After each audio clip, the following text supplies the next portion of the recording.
नमस्कार, सच्ची रिपोर्ट में आपका स्वागत है और मैं हूं आपके साथ निकिता श्रीवास्तव। आइए रुक करते हैं आज तमाम बड़ी खबरों का। राज्यसभा सांसद मदन राठौर एक दिवसीय पाली दौरे पर रहे, जहां उन्होंने कलेक्ट्रेट परिसर में स्थित पाली प्रेस क्लब मीडिया गैलरी में नवीनीकरण कार्य का लोकार्पण किया। इस अवसर पर राज्यसभा सांसद मदन राठौर ने कार्यक्रम को संबोधित करते हुए कहा कि मीडिया देश समाज का आईना है और देश में मीडिया चौथा स्तंभ है।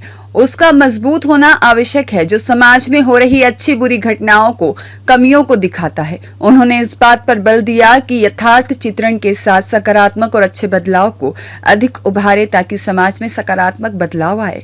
लोकार्पण समारोह को संबोधित करते हुए सांसद राठौर ने कहा कि उन्हें सदैव पाली की मीडिया से सीखने को मिला। वे मीडिया के सहयोग के लिए हमेशा तैयार हैं। उन्होंने भविष्य में भी विकास के लिए यदि किसी प्रकार के सहयोग की आवश्यकता होगी तो वे उसके लिए भी तत्पर रहेंगे, कहा। उन्होंने कार्यक्रम में मीडिया की कार्यशैली की भूरी भूरी प्रशंसा की।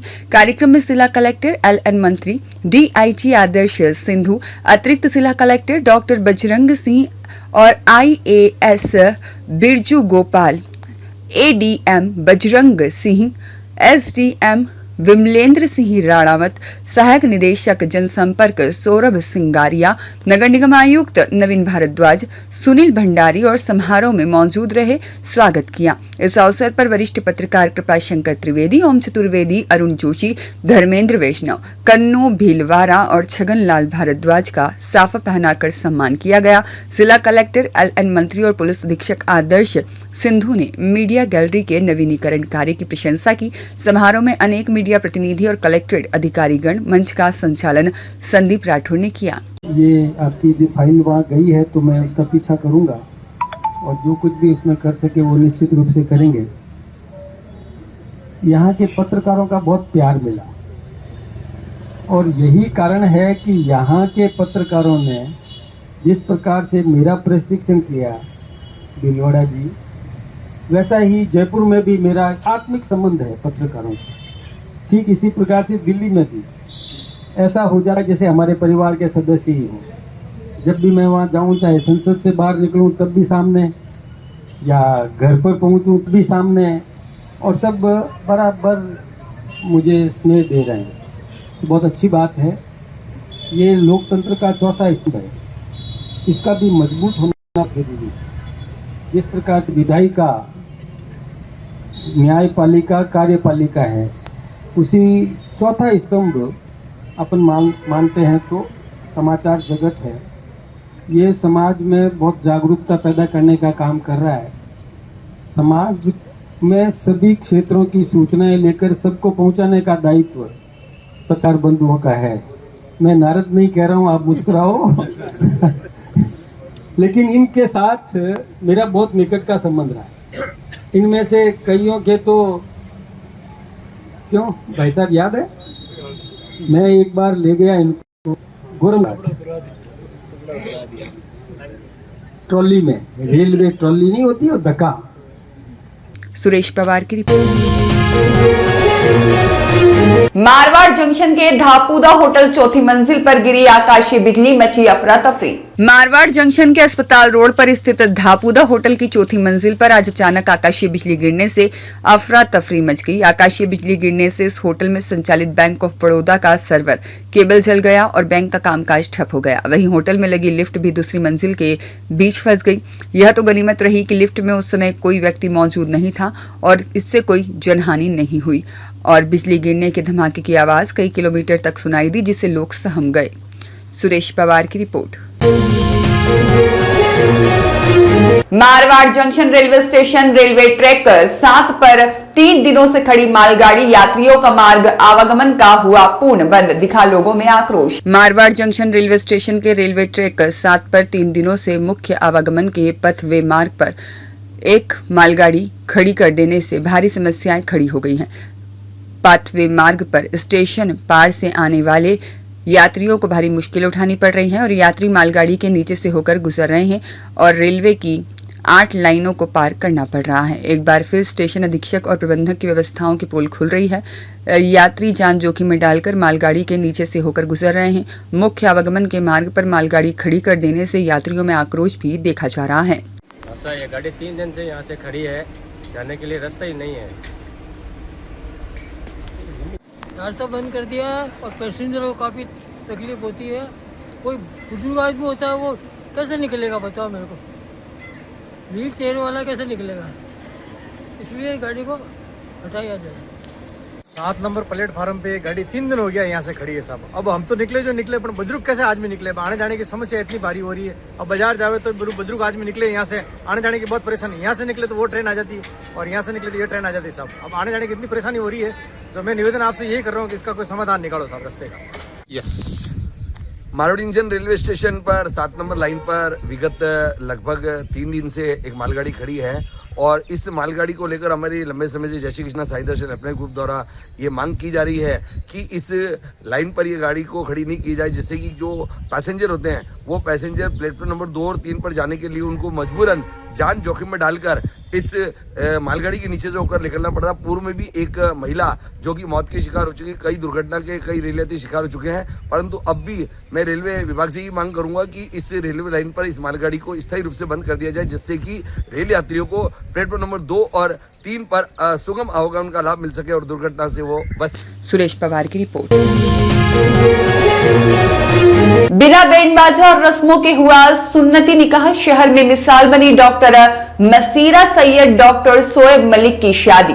यूं तो गांगाना रोड स्थित मैरिज हॉल्स में कई भव्य और चर्चित शादियां होती रहती हैं, लेकिन आज जिस निकाह ने सादगी, शालीनता और इस्लामी मूल्यों की मिसाल कायम की, उसने पूरे शहर का ध्यान अपनी ओर खींच लिया। डॉक्टर मसीरा सैयद और डॉक्टर शोएब मालिक का यह निकाह न केवल गरिमापूर्ण रहा, बल्कि समाज को कुरीतियों से दूर रहने का सशक्त संदेश भी दे गया। हर दृष्टि से संपन्न होने के बावजूद हक परिवार ने दिखावे और फिजूल खर्ची से परहेज करते हुए सुन्नत के अनुसार विवाह कर एक आदर्श उदाहरण पेश किया। इस अनूठे निकाह की पूरी थीम स्वयं डॉक्टर मसीरा सैयद ने तैयार की, जिसे समाज सुधार की दिशा में एक प्रेरणादायी पहल माना जा रहा है। शादी के कार्ड में ही साफ संदेश दिया गया, नो बैंड, नो बाजा, नो ढोल, नो थाली, no haldi, no mehndi, no रति जगह, नो पटाखा, no dance, no ladies sangeet, no engagement, no ring ceremony, यानी हर प्रकार की खर्चीली और गैर जरूरी रस्मों से दूरी। इस सोच ने लोगों के बीच सादगीपूर्ण निकाह की नई चर्चा छेड़ दी। डॉक्टर सैयद मोइनुल हक की पुत्री डॉक्टर मसीरा का सुन्नती निकाह चोखा स्थित केसर बाग में अत्यंत सादगी और आध्यात्मिक वातावरण में संपन्न हुआ। शहर काजी वाहिद अली की सरपरस्ती में हुए इस निकाह में किसी प्रकार की गैर इस्लामी या कुरूतिपूर्ण रस्में नहीं हुई। नबी मोहम्मद सल्लल्लाहु अलैहि वसल्लम की हदीस, बेहतरीन निकाह वही है जो सादगी के साथ हो, उसे पूरी तरह अमल में लाया गया। वहीं समारोह में केवल परिवारजन, कुछ करीबी रिश्तेदार और सीमित मित्रों की मौजूदगी रही, जिससे पूरे आयोजन में सादगी, गरिमा और आध्यात्मिकता की अनूठी छाप दिखाई दी। सादगी और सुन्नत के रंग में रंगे इस निकाह समारोह में दुल्हन डॉक्टर मसीरा सैयद की शालीनता विशेष आकर्षण का केंद्र रही।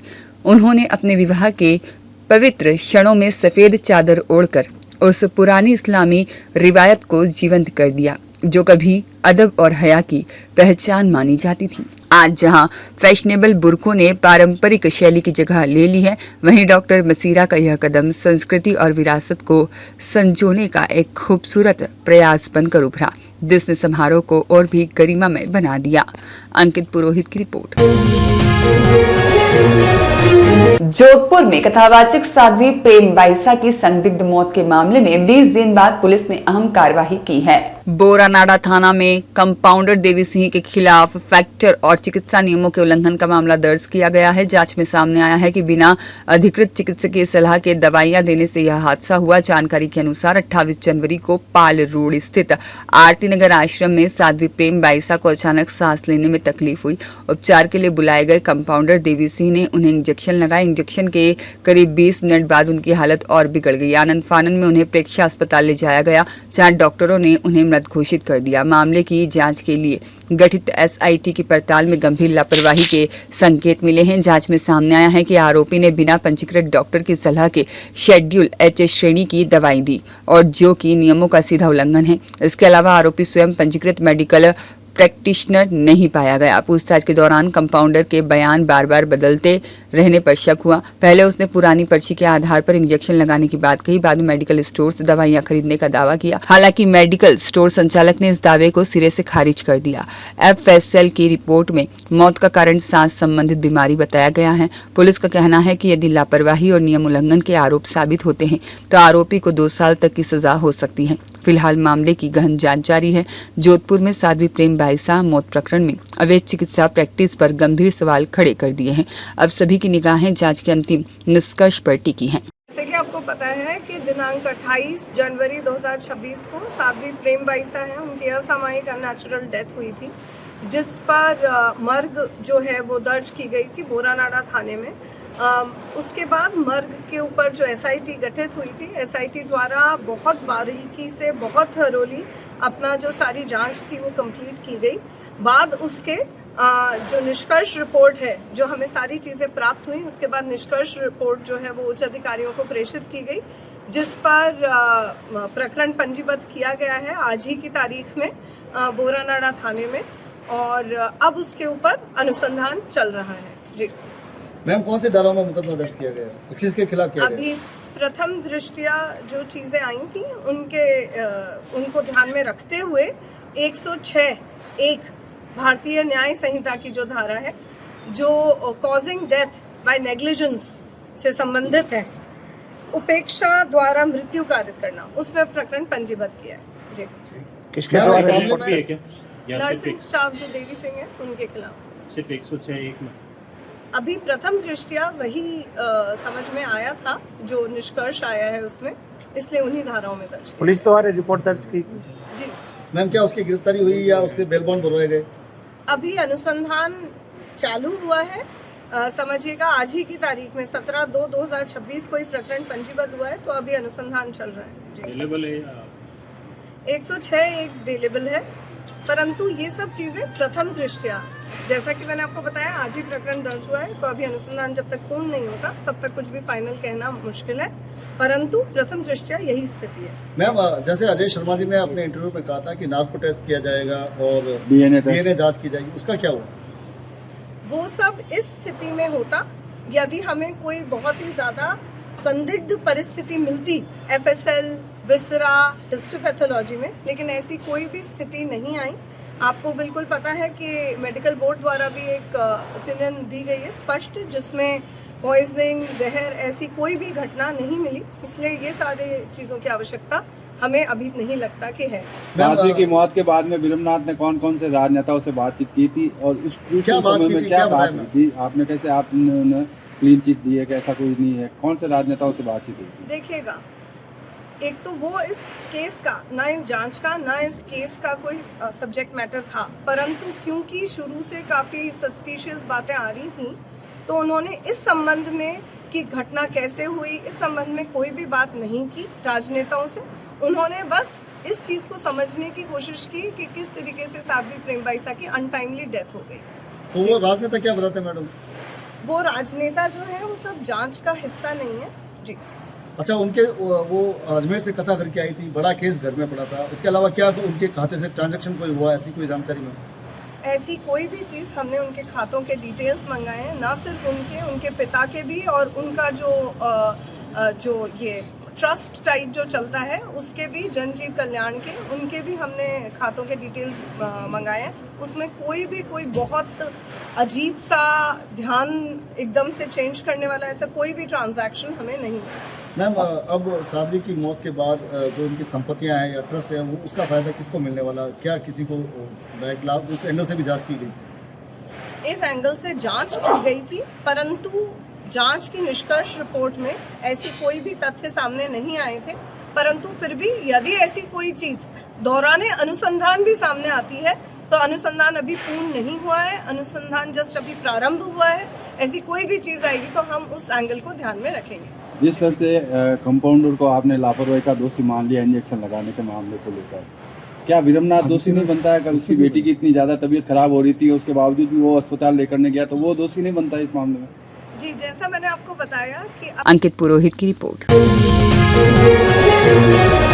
मारवाड़ के सारण ग्राम में श्रीमद् भागवत कथा का आयोजन हुआ शुभारंभ।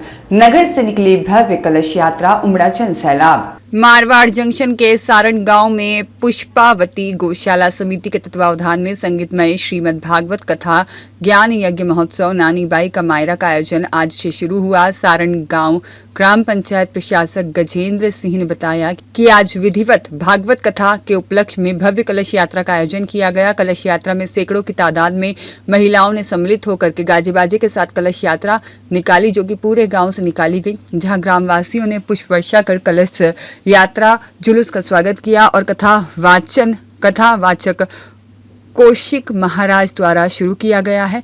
भागवत कथा को लेकर पूरे गांव में हर्षोल्लास और उत्साह का माहौल देखा जा रहा है।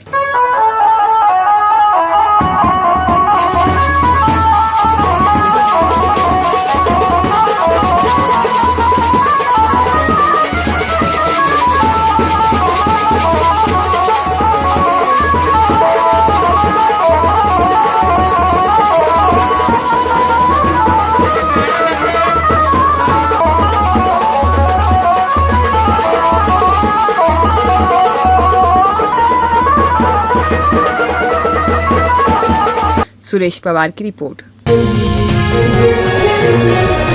मारवाड़ के श्री जैन सुमति नाथ भवन में महाचमत्कारी महामांगलिक कार्यक्रम का हुआ आयोजन। मारवाड़ नगर के सुमति नाथ जैन भवन में आज महाचमत्कारी महामांगलिक धार्मिक कार्यक्रम का आयोजन हुआ।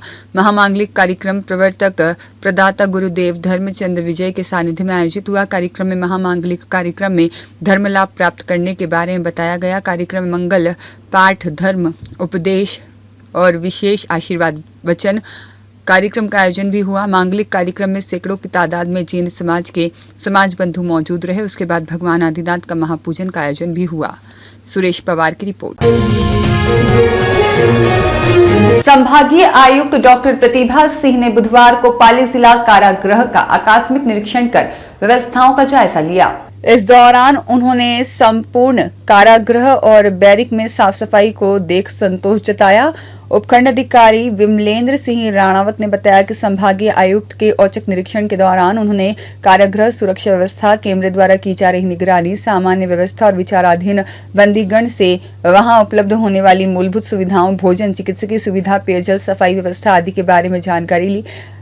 कारापाल जोराराम कुवावत ने कारागृह में रिक्त पड़े पदों को शीघ्र भरने की बात कही और उन्होंने बताया कि वर्तमान में यहां कुल 25 पद स्वीकृत हैं और उन्होंने कहा कि कारागृह के मुख्य द्वार से लेकर संपूर्ण परिसर में कड़ी सुरक्षा की चाक चौबंद व्यवस्था की गई है। इस मौके पर मुख्य प्रहरी गुलाब राम कडेला, बाहरी सुरक्षा जाप्ता प्रभारी शिवनारायण, प्रहरी योगेंद्र सिंह और बजरंग लाल, जयराम, श्रीमती प्रियंका चौधरी आदि उपस्थित रहे। सुरेश पवार की रिपोर्ट।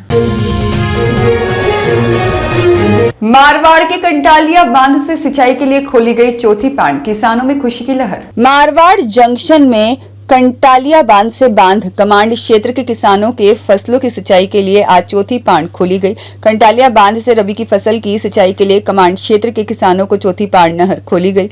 जल उपयुक्त संगम बांध अध्यक्ष भीख सिंह कुंपावत ने बताया कि रबी की फसल में गेहूं, जौ, चना और इसबगोल, सरसों, जीरा, मेथी आदि फसलों में सिंचाई होगी। लगातार तीसरे साल बांध के पूर्ण लबालब होने पर पहली बार किसानों को चौथी पांड का पानी भी दिया जा रहा है। चौथी पांड नहर खोलते समय उपस्थित सिंचाई विभाग के बेलदार चौथाराम गुर्जर, भेराराम माली और अनेक किसान उपस्थित थे।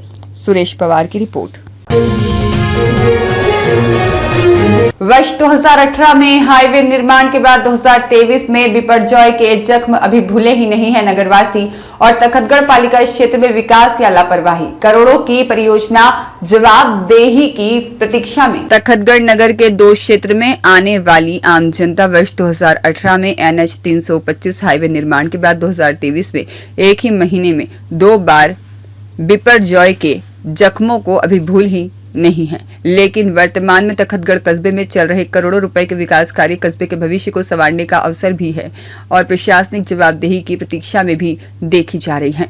कि राज्य सरकार द्वारा स्वीकृत तालाब सौंदर्यीकरण तथा मुख्य चौराहे से लेकर मेन सड़क निर्माण जैसी परियोजना कागजों में विकास का प्रतीक अवश्य लगती है, लेकिन जमीनी हकीकत कई गंभीर सवाल खड़े कर रही है। आम जनता का आरोप है कि लगभग 12 करोड़ 34 लाख रुपए की लागत से बनने वाला मुख्य मार्ग और 12 करोड़ का ही तालाब सौंदर्यीकरण और गार्डन कार्य बिना प्रभावी तकनीकी निगरानी के संचालित हो रहा है। यदि यह सत्य है तो यह केवल प्रत्यात्मक चूक नहीं बल्कि सार्वजनिक धन के उपयोग में गंभीर लापरवाही का संकेत भी है।